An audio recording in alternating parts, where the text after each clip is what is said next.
ایک بندہ ایک غلطی کرے تو اس غلطی والے بندے کو لے جاؤ، اس مجرم کو لے جاؤ جس کے ساتھ انہوں نے زیادتی کی، اس کے دروازے پہ لے جاؤ، کتنی دفعہ کتنے لوگ جائیں گے کہ بھائی اس کو معاف کرو، بھائی ہم لے آئے اس کو معاف کرو، ہمیں لے آئے اس کو معاف کرو، کتنی منتیں کرتے ہیں۔ ہم وہاں جنازگاہ میں جا کے کھڑے ہوتے ہیں، جنازہ کسی نے یاد ہے، کسی نے ہمدہ ہی، کسی نے نہیں ہمدہ، کھڑے ہو کے سلام پھیر لے، چلو ختم چھٹی۔ بھائی تم نے ایسا مجرم اللہ کے دربار میں لے گیا، لے جانے والا ہے کہ اس بندے نے 70 سال اللہ تعالیٰ کے جو ہے نا نافرمانی کی، اس نے باجماعت نماز ادا نہیں کی، اس نے قرآن پاک کی تلاوت نہیں کی، اس نے زکوٰۃ نہیں دیا، اس نے بیوی کی حق ادا نہیں کیا، بیٹی کے حق کو ادا نہیں کیا، بیٹے کا حق ادا نہیں کیا، بیٹے کو علم نہیں دلایا، تعلیم نہیں دلایا، سیدھے راستے پہ لگایا نہیں، حرام کھوایا حلال کھوایا نہیں، 70 سال کا گنہگار تم ایک دو دعاؤں میں بخشوا دیتے اللہ تعالیٰ کے ہاں۔ یہ ہمارے جنازے کا طریقہ ہے۔ جنازے پہ وہاں جا کے روئے اللہ کے دربار میں کہ یا اللہ اس کو بخش دے۔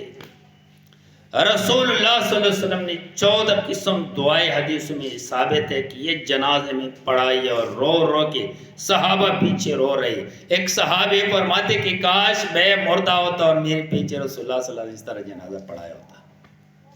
ہمارے جنازے ہم نہیں، مولوی صاحب ثانی نہ بھائی 4 تک میرا فلاں سلام پھیرو مختصر ہو سے ٹائم، لیکن یہ میری عادت ہے، میں کبھی جنازے کے موقع پہ کسی کو جنازے کی ترتیب سکھاتا بھی نہیں، کیونکہ سیکھنے کا موقع وہ نہیں ہے، وہ ترغیب ہے۔ اس ٹائم میں کوئی بندہ جنازہ سیکھ نہیں سکتا، حالانکہ جنازے روزانہ 3-4 جنازے ہم پڑھتے بھی روزانہ، کتنے بندے مر جاتے ہیں۔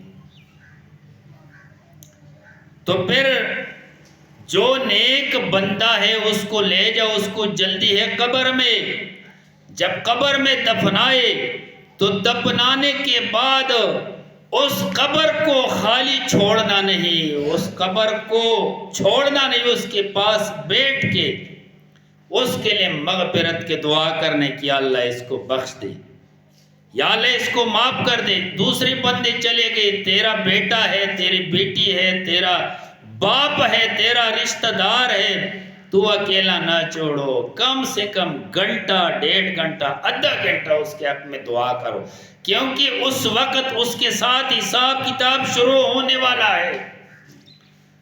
اللہ سے دعا مانگو اس وقت میں کہ اللہ اس کی اوپر آسانی کرو، تو پھر اس کے بعد آپ چلے جاؤ۔ اگر یہ بندہ نیک ہے، قبر میں رکھ دیا، تو میرے آقا نے فرمایا ہے کہ اس وقت اس کے لیے 2 فرشتے آتے ہیں، ایک فرشتے کا نام ہے نکیر اور دوسرے فرشتے کا نام ہے منکر، جس کو ہم اپنے زبان میں انکیر منکیر سدتے ہیں۔ یہ 2 فرشتے جب نیک بندہ اس کے سامنے آتے ہیں اور خوبصورت شکل میں آتے ہیں اور اس کو سلام کرتے ہیں، اس سلام کی جواب دیتے، جو نیک بندہ ہو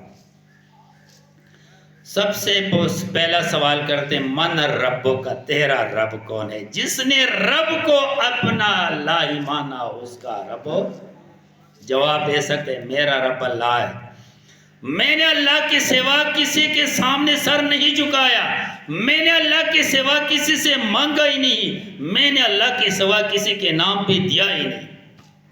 جس نے ساری زندگی رب کو رب مانا، دوسرے رب کو نہیں مانا، وہ جواب دے سکتا ہے رب اللہ۔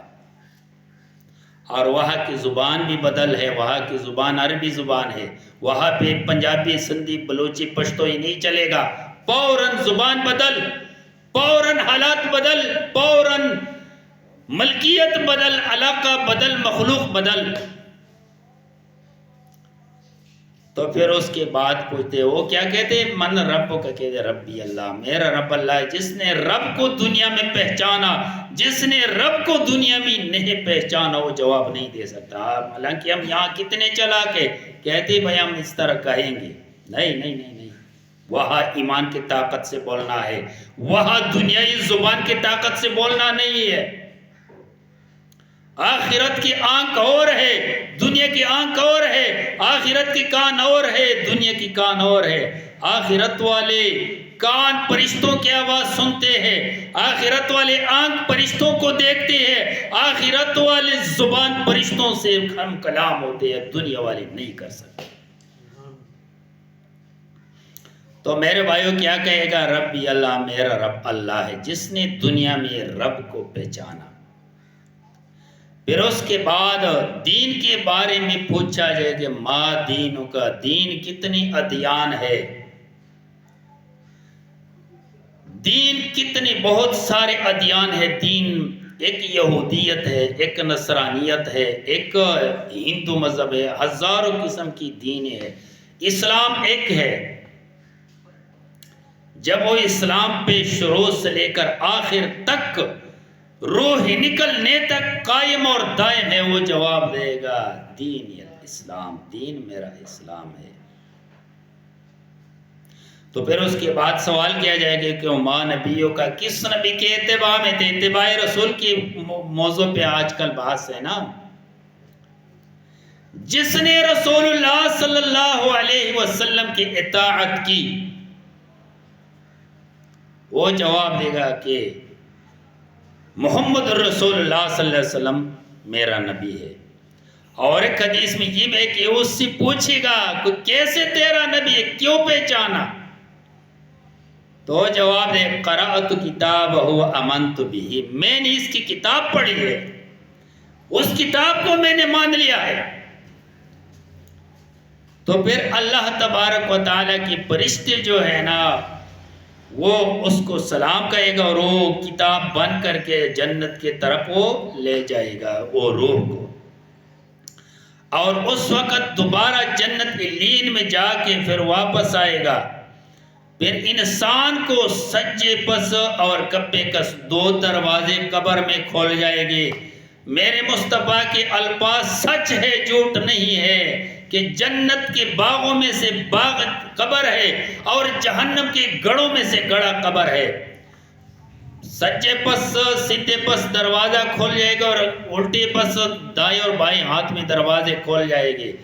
پہلے وہ بائیں ہاتھ والا دروازہ کھول جائے گا اور جہنم جتنا بھی نظر مارے گا جہنم نظر آئے گا، اور فرشتے فرمائے کہ یہ تمہارا مقام تھا، لیکن تم نے دنیا میں رب کو راضی کیا۔ یہ جنت والا دروازہ کھول جائے گا اور کہے گا کہ جتنے تک تیرے نظر ہے، نگاہ ہے، یہ دیکھو یہ سارے تیرے ملکیت ہے، حکومت ہے۔